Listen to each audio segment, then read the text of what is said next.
Welcome back. It's Wednesday. It means it's bench press day. Also happens to be Christmas Day. Oh well, that's just a coincidence. Wednesday is bench press day. You know, unless I'm at the hospital with my daughter or something like that. We're going to bench press on Wednesday. That's what we're going to do. All right, it's my third set, 240. Let's see what happens. First two move really good. We don't stop at 5 on set number 3 unless we have to. And I'm feeling good today. Maybe because I ate too much. I got the energy. I don't know. We'll find out. They call it the Christmas bench. I don't know. But whatever.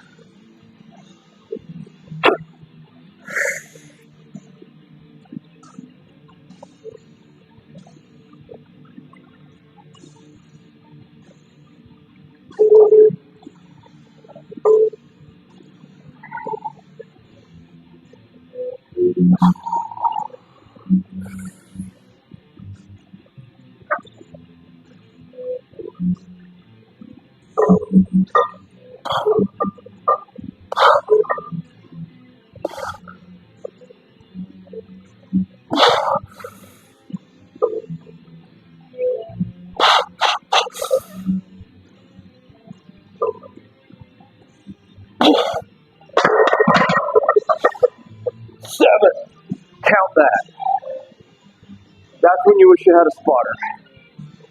Because you don't want to go to 8 or 8.5 and fail. You have to dump the weight all over the floor. But that's good. It's still progress. It's progress because last week it was just straight three sets of 5. And that's good. We'll take that. Not complaining because that was the goal, right? But right now, we don't want to sit on 240 for too long. Is it time to add a couple more pounds? So I would say that next week we should probably add 5 pounds. Because if you go 7 on your third set, that's saying something because you should be pretty well fatigued on a 5 rep range when you're going for your third set. But if you got enough in you for 2 more, it's time to move on. Progressive overload, I think is what they call that. We'll let those people figure that out. Just my body got used to it. It's time to add weight. So we're going to slide this off. Got some time because it's evening. I am working tomorrow, but right now the focus is the lifting. That's really all that matters today. Tomorrow can take care of itself. Pretty sure Jesus said that. So we'll drop down to 185. More than I weigh, but and we'll call it sort of a body weight-ish kind of a set. So hopefully maybe 15. We'll see. Again, without a spotter. Some of that burnout you like to do with a spotter is pretty fun because, you'll do the... Now, sometimes your spotter lies to you, right? Oh, I only touched it a little bit. Good and well, he was pulling that thing off your chest so you didn't die. But no, if you got a good spotter, he'll 1 finger, 2 fingers. So I really had to grab it, kind of let you know for sure where you're at. But, still getting better without one. Wish I had one sometimes, but wait, it is what it is. If you're true to your goal, it doesn't really matter what other people are going to do. If you let something like that stop you, then you didn't deserve to get there anyway. So let's think about the little patience thing I was thinking of. Because, just in general, patience is one of the fruit of the Spirit. But also when you have like a little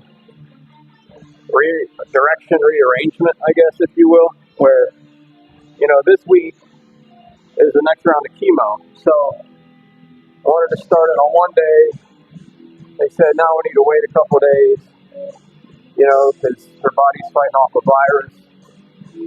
The chemo obviously weakened the immune system, so let her body finish fighting off the virus, and we'll come back and start it, this other day. Like, okay, fine.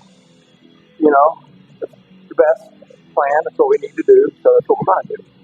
Well, what does this take? Patience, because you want everything to be exactly the way you want it to be. And you know good and well, if you've ever tried to plan and schedule something, that's not how life ever works. Yeah, you can 90% maybe do it exactly how you thought, but there's going to be a little twist, a little turn. Every training session for the last month, it's been a little over a month actually since we for sure, like, yeah, it's actually cancer. Here's the plan. So, it's been like training at night, training in the morning, having a recovery day in the middle of the week instead of the weekend, whatever. It's just life, right? So it's going to take patience to get through this kind of stuff. And it's one of the fruit of the Spirit. In fact, Peter even says, First Peter, man, I don't remember the verse. I think it's in chapter 1. It says the trying of your faith. Actually, it might have been Peter. Sometimes my brain just goes a million miles an hour. Anyway, I think it was Peter. Patience. The trying of your faith produces patience. And could have been Paul. Man, I gotta like do better sermon prep. I'm trying to lift weights, right? So anyway, testing of your faith produces patience. Well, duh. Because if everything was just the way you wanted it to be, it wouldn't take much faith to get through it, would it? So faith, patience, they go hand in hand, man. Like they go right together. So patience is like one of the biggest things you have to exercise faith. Like if you have faith, then you're going to also have patience. So maybe that's another like sign when we talk about this whole idea of fruit. And you'll know people by their fruit. Repentance produces fruit. John the Baptist told the Pharisees, well, you say you repented, will produce fruit that keeps up with your repentance. So looking at the fruit, patience. So if they're not patient, then how much faith do they really have? And I say, I'll draw lines in the sand. I don't care. I mean, look at me. Do I look like a soft kind of person that's just going to be nice? No. If you don't have patience, your faith isn't very big. It's really that simple. Because that's one of the fruit of the Spirit. That's one of the things that the trial of your faith is said to produce is patience. So if you don't have patience, you don't have much faith. And that's an earful. Make sure it goes all the way in to your brain before you let stuff starting to come out of your mouth about it. Think about what I said. You got to have patience to prove you have faith. And then it even says to let patience have its perfect work. Patience. Interesting. Patience. Of all things, we don't emphasize patience enough. Self-control, that would be another one. It's similar but different. But I think if you lift weights, you have to exhibit a certain amount of self-control to reach your goals. You have to come here when it's not easy, when you don't want to. You have to eat or not eat certain things or certain times to get to your goals. It's a lot to it. So let's hit this 185 a lot of times, see what happens.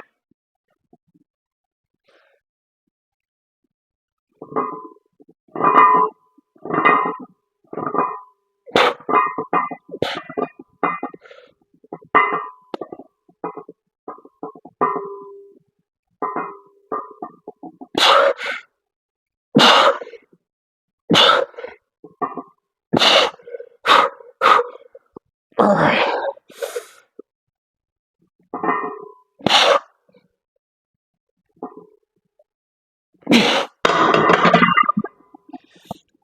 Yeah. Okay, the goal is 15. I did 17. That's a good day.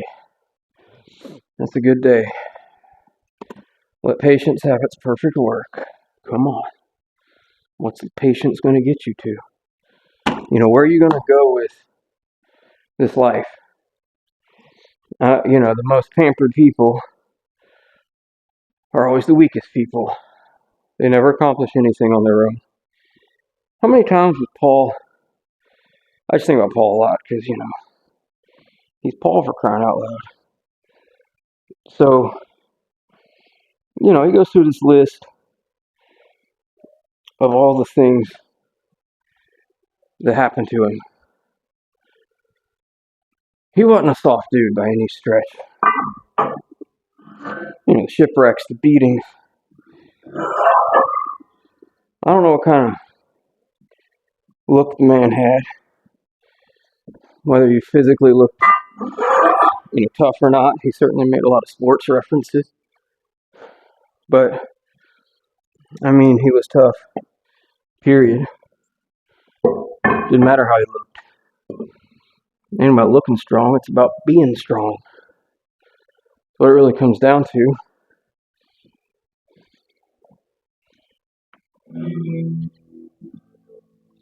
So he went through a lot. So when he says things like being patient and testing and trial of your faith, he's talking from firsthand experience. He isn't the guy on the mountaintop telling you what to do that he's never done himself. He's telling you what to do from a position of going through stuff that you'll probably never have to go through. And just saying, if I can do it, you can do it. And that inspires me because, not everybody's going to go through their kid having cancer, for example. But if I can emulate him in that regard, like say, look, I'm going through it. Maybe the hardest thing you're going through right now is not getting enough hours at work. I don't know. But, if I can figure out life, you can too. I'm not special. I'm just a guy lifting weights by himself on Christmas. That's pretty lame to a lot of people. Who lifts alone on Christmas, right? Who lifts on Christmas, period? All right, we're going to do this thing. I know it looks like I'm just doing a normal bench, and you might not be able to tell, but I'm doing the reverse grip. So you can call that kind of supination, except I'm not really standing, but, palms up. Then I lay back and grab the bar. So it's going to target the triceps and just pull on the chest a little bit, but it's just a weird way to do benching that I found just helps. If you're just looking for something weird to do, to hit the triceps and be different. And so we'll start with 135, feel it out from there and go on up a little bit maybe, but we got time, so we're going to hit some volume today and make up for, maybe some shorter days.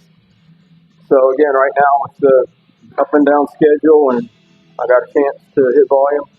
I'll hit volume when it's get in, hit the heavy stuff, and go home. We'll do that. And at my age, that's probably the smartest thing to do anyway, because you don't want to go for hours and hours every day. It's almost counterproductive sometimes.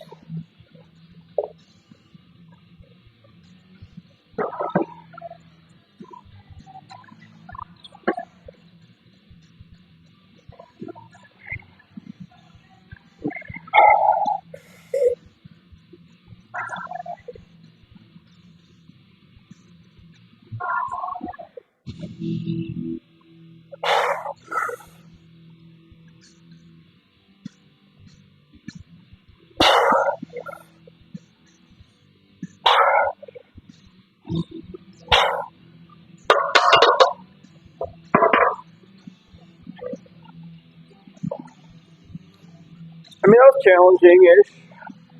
Since I want to do other stuff, I'd probably stop there just for the sake of that. Otherwise, I would probably add more if I was going to do, less stuff today. But coming right out of the heavy bench, that's a good thing to do. So keep up your patience. That's the big lesson for today.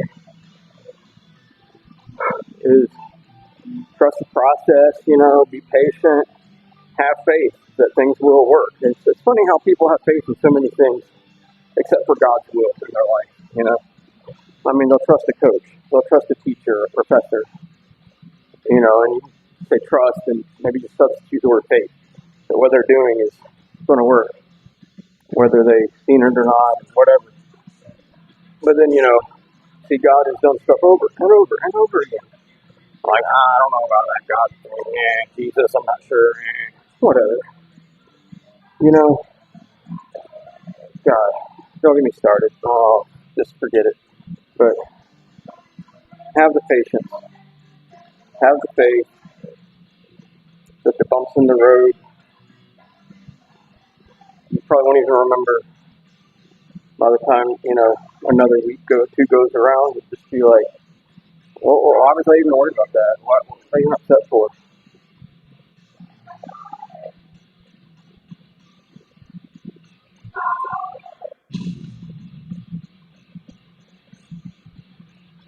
So yeah, we'll do a couple sets of that.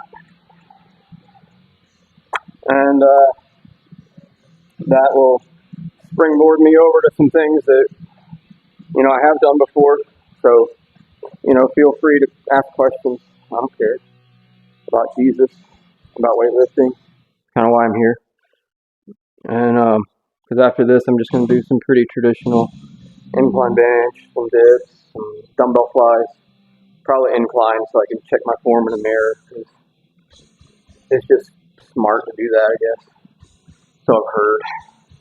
No, it really is. You want to be symmetrical. Even if you're not trying to be a bodybuilder, you still need to be symmetrical. Your strength needs to be symmetrical through, all the different lifts that you might want to do.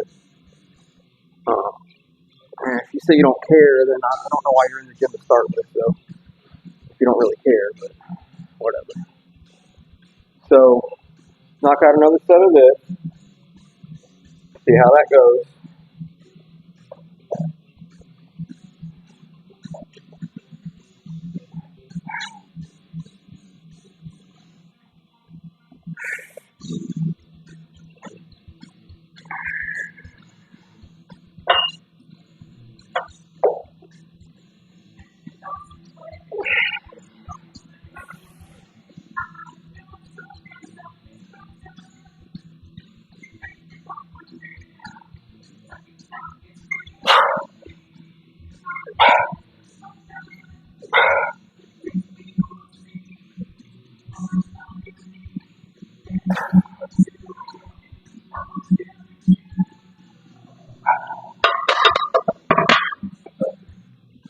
The biggest challenge to that is keeping your balance when you don't do them all the time.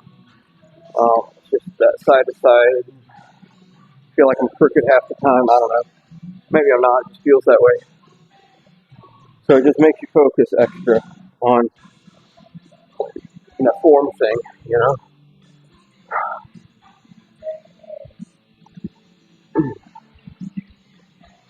So having said that, I'm gonna sign out. There's really, not much to add to anything. I like to keep it short, give you something to think about. Maybe show you a new kind of hold the bar this way instead of this way. It really drives your triceps because as you come down, it kind of pushes your arms towards your body anyway, which isolates the triceps away from the chest a little bit. So it's fun. Do it. You'll like it maybe. Have a good day if you want to.